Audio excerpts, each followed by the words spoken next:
Kembali lagi di Cerita Cinta Channel. Jangan lupa like, comment, and subscribe ya. Terima kasih. Vika sudah berdiri di tengah lapangan badminton yang tidak jauh dari rumahnya. Vika menatap lawan duelnya dengan sengit, walaupun lawannya mempunyai tubuh kekar dan 2 kali lipat lebih besar darinya. Tapi Vika tidak takut sama sekali. Malahan Vika terlihat santai sembari mencari harta karun yang ada di dalam hidungnya. Aduh, susah sekali sih. Gatal hidung gue. Nah, dapat. Batin Vika sembari mengorek hidungnya dengan jari telunjuknya. Ketika ia berhasil mendapatkan apa yang ia cari, ia langsung mengusapkan jari telunjuknya itu ke bahunya, membuat siapapun akan merasa jijik saat melihatnya. Setelah beberapa kali menantangmu, akhirnya kau mau berduel denganku lagi. Dan ternyata kau tidak berubah ya. Pria yang akan menjadi lawan duel Vika bertanya sembari berkacak pinggang dan menatap Vika dengan remeh dan juga jijik. "Apa kau takut?" tanya Vika mengolok pria itu. Aku tidak takut dengan apapun, apalagi dengan gadis bau kencur sepertimu," sengit pria itu sembari tersenyum sinis. "Aku juga tidak takut dengan pria bau kunyit sepertimu." Vika menjulurkan lidahnya, membuat pria itu menggeram sangat kesal. "Apa dia kata?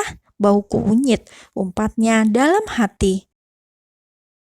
Anthony, pria berusia 30 tahun itu, mempunyai dendam kesumat kepada Vika karena dirinya dikalahkan di kejuaraan karate tingkat nasional awal bulan lalu. Kali ini dirinya yakin bisa mengalahkan gadis bau kencur itu. Anthony dan Vika maju 1 langkah, kemudian mereka menundukkan badan dan juga kepala bersamaan sebagai bentuk penghormatan.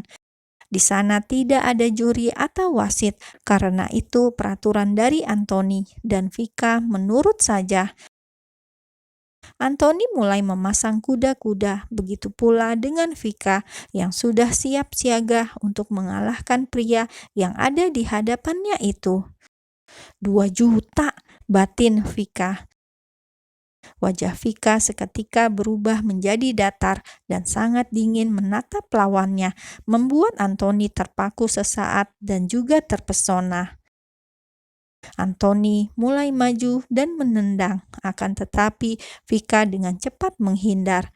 Vika maju dengan gerakan tidak terduga. Ia menendang lawannya bertubi-tubi, membuat Anthony tidak sempat menghindar. Gedebuk, Anthony tumbang saat Vika menendang tulang rusuknya. Vika mengalahkan lawannya dengan sangat mudah. "Cih, kau pikir bisa mengalahkanku? Kemampuanmu masih sangat lemah," ejek Vika sembari mengulurkan tangannya untuk membantu Anthony berdiri. "Sial, aku kalah lagi," umpat Anthony dalam hati. Anthony menerima uluran tangan mungil itu, kemudian ia berdiri dibantu oleh Vika. Ia memekik sembari memegangi tulang rusuknya yang terasa sangat sakit. "Sepertinya tulang rusukku patah," ucap Anthony meringis kesakitan. "Bukan urusanku," sahut Vika dingin. "Sekarang kau kalah, jadi mana 2 jutaku?" Vika menengadahkan tangannya kepada Anthony.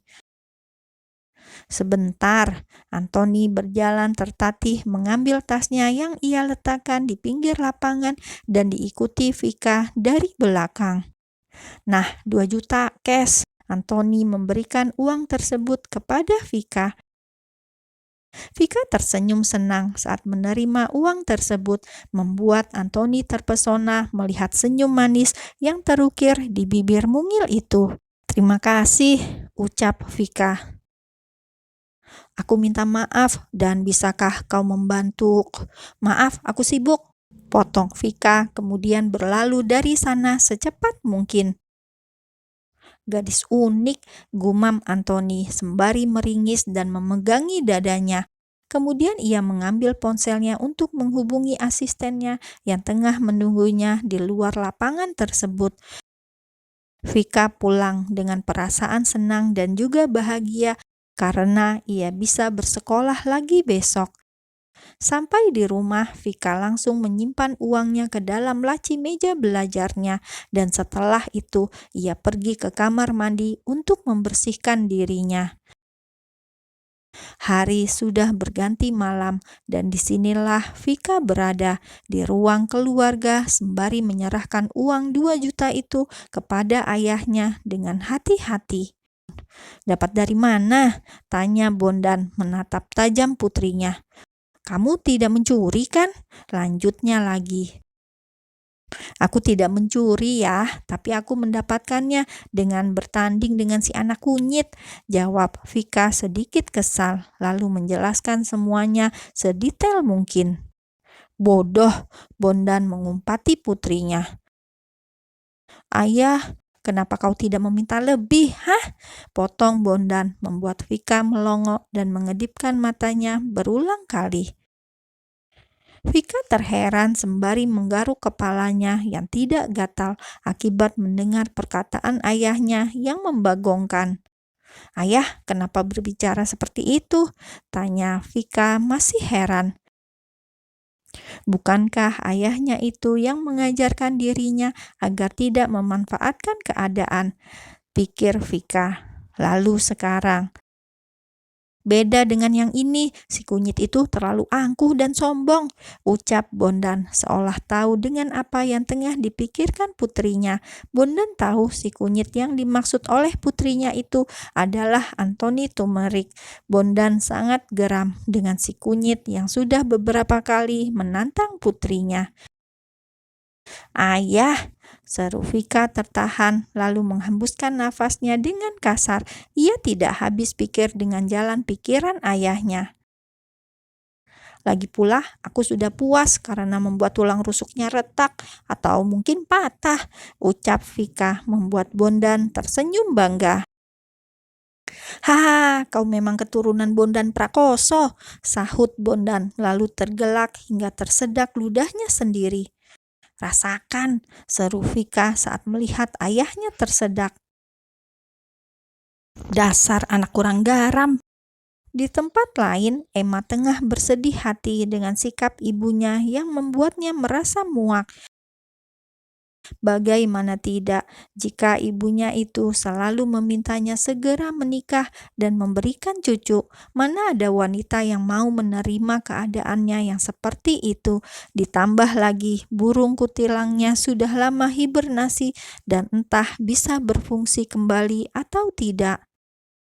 "Maunya apa sih?" kesal Emma sembari mengusap air matanya yang menetes di pipi dengan telapak tangannya. Dia lelah dengan kehidupannya saat ini. Bisakah dirinya kembali seperti sedia kala, menjadi pria sejati? Tidak seperti ini, dia sangat lelah. "Kirimkan bidadari cantik untuk merubah hidupku ya Tuhan," doa Emma sepenuh hati. Setiap malam ia selalu berdoa dan meminta hal yang sama kepada Tuhan dan berharap doanya suatu saat itu terkabulkan. Emma menangis di dalam kamar itu, kamar yang ia jadikan tempat mencurahkan isi hati dan perasaannya, sembari memandangi foto gadis cantik yang ada di meja riasnya. "Jika kau tidak pergi meninggalkan aku, mungkin diriku tidak akan menjadi seperti ini," gumam Emma, lalu mengambil foto tersebut, lalu memeluk dan menciumnya beberapa kali. "Aku merindukanmu dan juga sangat menyayangimu. Maafkan aku karena menjadi pria yang tidak berguna. Kau pasti kecewa denganku, bukan?" ungkap Emma dengan air mata yang sudah mengalir deras di pipinya. Maafkan aku," lirih Emma, lalu mengusap matanya yang basah. Emma menarik nafasnya dengan dalam dan menghembuskannya dengan pelan, dan ia melakukannya berulang kali agar dirinya lebih tenang. Setelah tenang, Emma berjalan menuju kamar mandi untuk membasuh wajahnya yang terlihat kusut. "Semangat, Emmanuel," ucapnya sembari menepuk kedua pipinya berulang kali.